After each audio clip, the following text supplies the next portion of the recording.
Saludos mis amigos, bienvenidos a este tiempo de conversatorio. Soy Nelly Ávila y estoy aquí junto con mi esposo. Aquí estoy, Pablo Morales. Y queremos tener un tiempo especial para compartir con ustedes y para conversar algunos temas relevantes al tiempo de hoy. Cada uno de nosotros estamos un poco inquietos con la situación de pandemia que estamos viviendo, no solamente en nuestro país, sino en el mundo entero. Y al respecto tenemos un poco de inquietudes. ¿Qué es lo que nos dice la palabra de Dios sobre esto? ¿Cómo deberíamos nosotros reaccionar? Y justamente sobre este tema es que queremos conversar el día de hoy.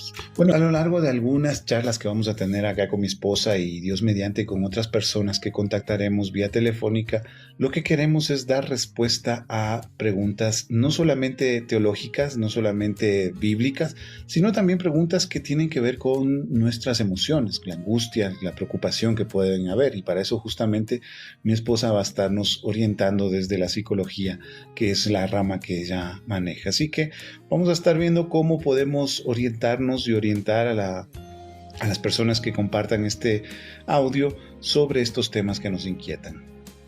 Sí, justamente si tú tienes inquietudes, si tienes preguntas que tal vez te gustaría que tratemos en este espacio, te invitamos a que nos mandes un WhatsApp o algún mensaje contándonos cuál es tu inquietud y podríamos aprovechar este espacio para conversar. Bueno, queremos empezar este tiempo haciéndonos una pregunta sobre la situación que estamos viviendo.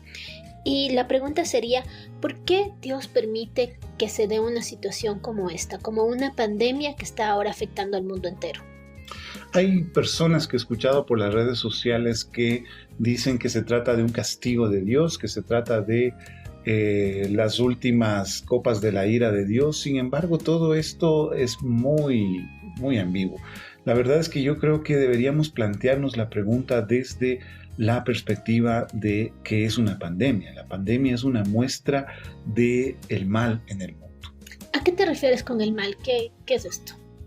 Cuando nosotros nos ponemos a investigar en lo que se entiende por mal, hay dos maneras de entenderlo. Una que se suele llamar el mal moral y otra que es el mal natural. El mal moral son todas las acciones negativas que los seres humanos hacemos como agentes libres. Y el mal natural es aquellas acciones o aquellas circunstancias que nos afectan a nosotros y que pues justamente por eso son males, pero que no son con una intención predeterminada. Es decir, puede caerme un rayo y eso para mí obviamente va a ser algo malo. Pero no es que alguien me lo lanzó, simplemente es algo que en la naturaleza está. Por dar un ejemplo un poco más claro, podríamos decir, imagínate que estás frente a un acantilado, estás viendo el mar. Tal vez en ese momento, mientras ves el mar, tú simplemente piensas que hermoso que es el mar, que hermosa la vista que tengo desde acá, los sonidos son espectaculares, el sentir la brisa que está tocándote es hermoso, todo eso es bueno. Pero si por alguna razón caes de ese acantilado, lo más seguro es que vas a sentir dolor y muerte, y en ese momento eso se vuelve en algo malo. Así que lo malo, el mal natural, son esas circunstancias que están en el mundo que en un momento dado pueden afectarnos, pero que no necesariamente son algo que sean enviados por alguien en particular contra nosotros. A ver si te entiendo. Entonces tú me dices que el mal moral podría ser si es que una persona viene y me roba porque me está haciendo un daño de adrede. Exacto. Mientras que el mal natural sería, no sé, enfrento a una situación complicada porque vino un terremoto y Exacto. De repente me quedé sin nada. Exactamente. Entonces, la pandemia, lo que nosotros entendemos ahora por pandemia, de acuerdo a la que la Organización Mundial de la Salud lo ha determinado, es una enfermedad que nos está afectando a todos los seres humanos a nivel global. Esto pues no deberíamos entenderlo como algo que Dios mandó contra nosotros, sino como algo que es propio de la naturaleza, así como un temblor, un terremoto, un tsunami, son cosas que se dan en la naturaleza, son propias del mundo tal como fue creado. Pero de alguna manera podríamos decir que el ser humano ha provocado estas situaciones, tal vez por, no sé, actuar irresponsablemente o, bueno, hablamos por ejemplo del calentamiento global como un mal provocado a causa de que no hemos sido responsables con el cuidado del planeta. No sé si esto entraría dentro de... Es posible. Es posible que se trate de un mal que venga no solamente de la naturaleza, repito, demos un ejemplo más. Por ejemplo, los microorganismos son la base de toda la vida. O sea, nosotros, si nos desfragmentáramos en pequeños pedacitos de nosotros mismos, veríamos que somos microorganismos. Somos miles y millones de microorganismos que viven en nosotros mismos. Y pues todo lo que tiene que ver con la vida es un conjunto de microorganismos. Ahora, hay veces que los microorganismos en su cotidianidad terminan afectando a otros microorganismos, y ahí es donde surgen las enfermedades. Si nosotros quisiéramos que no existiesen enfermedades en nuestro planeta, sencillamente tendríamos que eliminar a los microorganismos, es decir, eliminarnos a nosotros mismos. Mientras exista vida tal como Dios la creó, van a existir enfermedades. Va a ser parte de nuestro planeta las enfermedades. Eso tenemos que tenerlo claro. Ahora, pero ahí viene la otra cosa.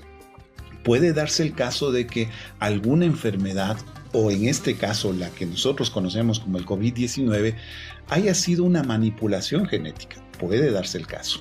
O, como algunos han estado reclamando, sea producto de la negligencia de las autoridades chinas, en cuyo caso ya no es solamente un mal natural, es decir, microorganismos que comenzaron a atacar a otros microorganismos, sino que ya se volvería un mal moral, es decir, las consecuencias de personas que no actuaron correctamente, que ha generado que este mal se difunda más de lo que debería difundirse. Ahora, como cristianos, nosotros sabemos que estas situaciones Dios también las permite, ¿no es cierto? ¿Cómo entenderíamos la voluntad de Dios frente a esta situación de pandemia? Nosotros tenemos que considerar la voluntad de Dios no solamente como que si Dios quiere tal cosa la hace y punto, sino que debemos considerar que hay veces que la voluntad de Dios permite ciertas circunstancias en medio de la vida, tanto en el ámbito natural como en el ámbito moral. Es decir, pongamos un ejemplo. Dios permite que mientas. Si nosotros pensásemos que Dios no va a permitir tu mentira, pues ya te hubiese caído un rayo, te hubieses muerto. Es lo que Dios llamamos permite. El libre albedrío. Exactamente. Las libres decisiones de los seres humanos son permitidas por Dios.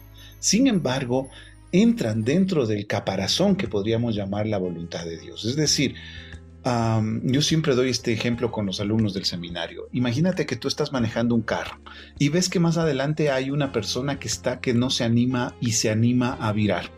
Tú sabes que si es que vas a la misma velocidad y ese carro se anima a virar, puedes chocarte.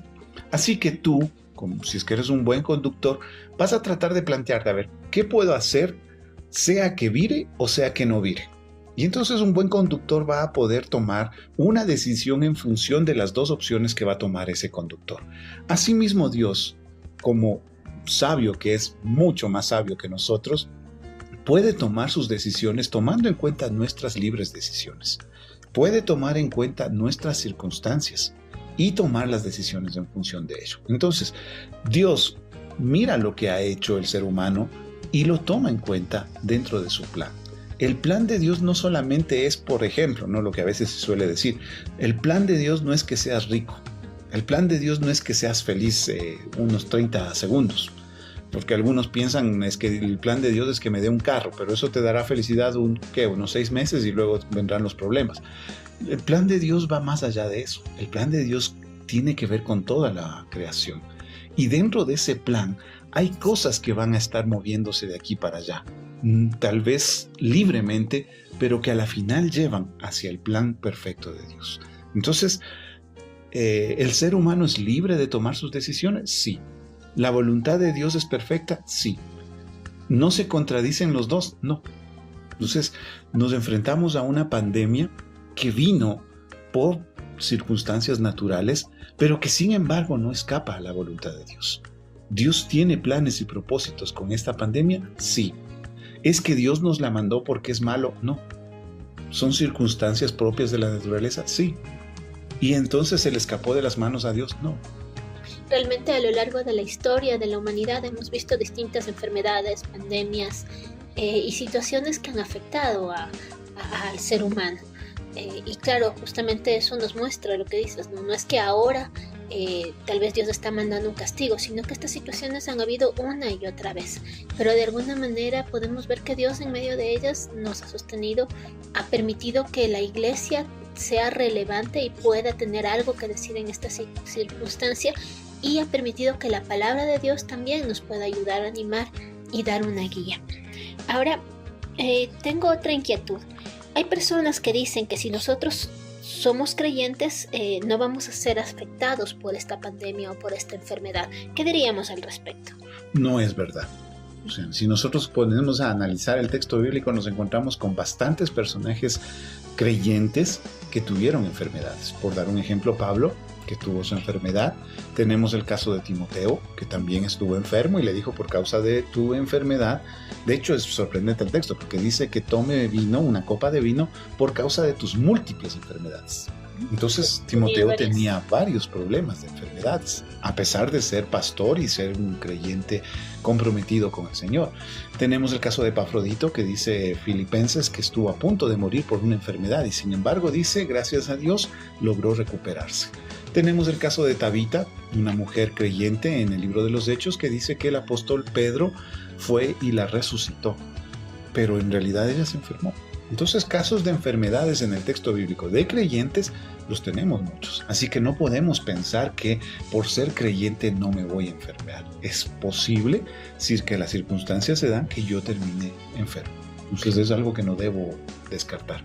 Sin embargo, yo escuchaba en redes sociales en esta semana a líderes religiosos, o al menos que se dicen cristianos, que toman ciertos textos de la Biblia, como por ejemplo el Salmo 91:10, que dice: no te sobrevendrá mal ni plaga tocará tu morada, para decir que si eres creyente y si tienes una fe especial, una fe sobrenatural, entonces esas cosas no te van a afectar. ¿Qué podríamos decir respecto a este tipo de mensajes? El problema con este tipo de mensajes es que toman textos un poco sacados de contexto y los usan para decir cualquier cosa. Debemos nosotros analizar el texto bíblico. No es un texto que tenga palabras mágicas para que yo las use en cualquier momento. El texto bíblico nos muestra los planes y propósitos de Dios, pero cuando yo lo analizo de manera meticulosa. Entonces yo tengo que tener claro qué es lo que significa ese texto, en qué contexto está dicho ese texto y, lo más importante, cómo se relaciona ese texto con otros textos de la Biblia. Es decir, cómo se relaciona el texto de Salmo 91:10 con la afirmación del apóstol Pablo de que tiene que tomar una copita de vino por las múltiples enfermedades que tiene. ¿Cómo se relaciona ese texto del Salmo 91:10 con la afirmación de que hubieron creyentes que enfermaron? Tengo que hacer un análisis de los textos para tratar de entender cuál es la idea bíblica de esto. No solamente la idea de un versículo, sino la idea general del texto bíblico. Yo siempre uso un ejemplo, una ilustración de Isaías 4:1, donde dice: 7 mujeres se abalanzarán sobre ti y te dirán, solamente déjanos llevar tu apellido, nosotros nos vestiremos con nuestras ropas, nos comeremos nuestra comida, pero solamente déjanos ser tu esposo. Y claro, si yo lo tomo ese texto suelto, alguno por ahí dirá: gloria a Dios, entonces en el futuro tendré 7 esposas, pero eso no es lo que dice el texto bíblico. Cuando yo leo todo el capítulo 3 y el capítulo 4 de Isaías, me doy cuenta de que es un mensaje de condenación. Es un mensaje contra las mujeres de Israel, contra las mujeres de Jerusalén, por su arrogancia, por su vanidad y porque no buscaron del Señor. Entonces, cuando yo entiendo el texto en su contexto, comienzo a comprender ciertas cosas, pero lo que suelen hacer este tipo de líderes cristianos, entre comillas, es tomar un texto y lanzarlo como una especie de promesa. Y entonces, como que hasta cierto punto te desafían tu fe. Si tú crees esto, en realidad eres cristiano. Si tú no crees esto, no eres cristiano. Pero la verdad es que ese texto no tiene que ver con una especie de promesa de que esto va a pasar así. Recordemos que a Jesús también Satanás lo tentó en el desierto usando un texto bíblico, ¿no? Y creo que este mismo salmo diciéndole que se lance del pináculo del templo y que a sus ángeles mandará para que te tomen y no caigas.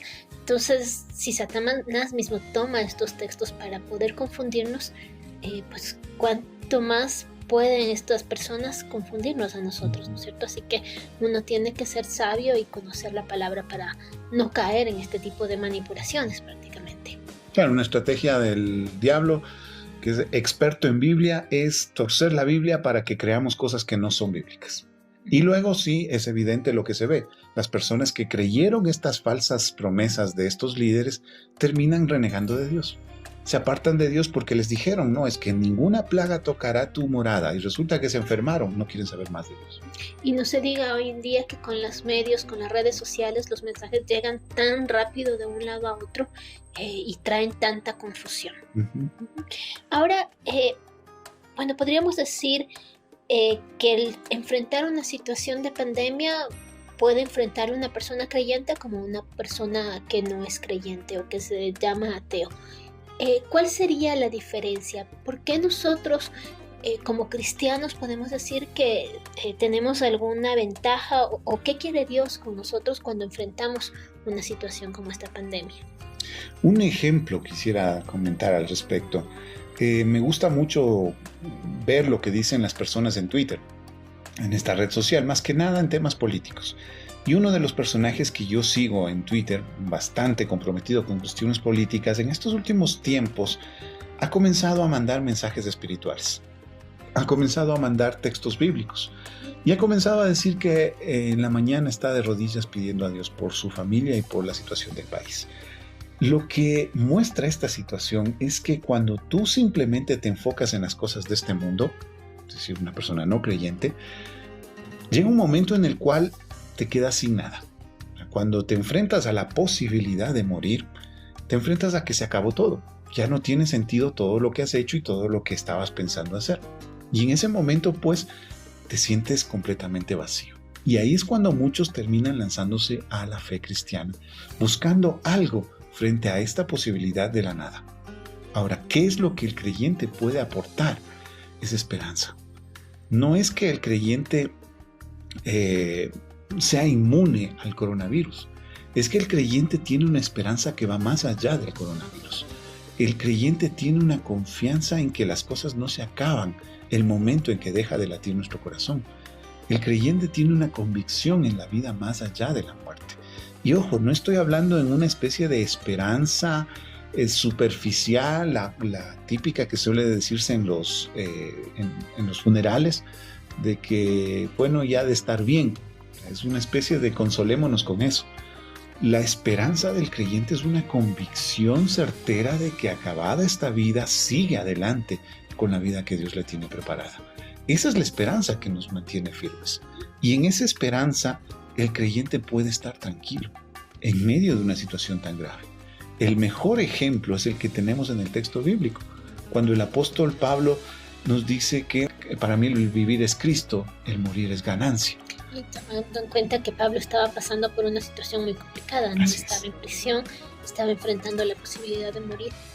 Y no solo eso, sino cuando se escribe mismo el mensaje en Apocalipsis, es una iglesia que está pasando persecución y está pasando problemas muy fuertes en su contexto. Y en esos momentos es donde surgen este tipo de cartas que alientan a la iglesia. Así es, o sea, es sorprendente notar que los momentos más críticos a los creyentes les han recordado su esperanza. Porque hay veces que cuando se acomoda la iglesia porque todo está bien, la iglesia se olvida de su esperanza final. Como alguien decía en redes, me acuerdo que decía que cuántos quieren ir al cielo y todos gritaban amén.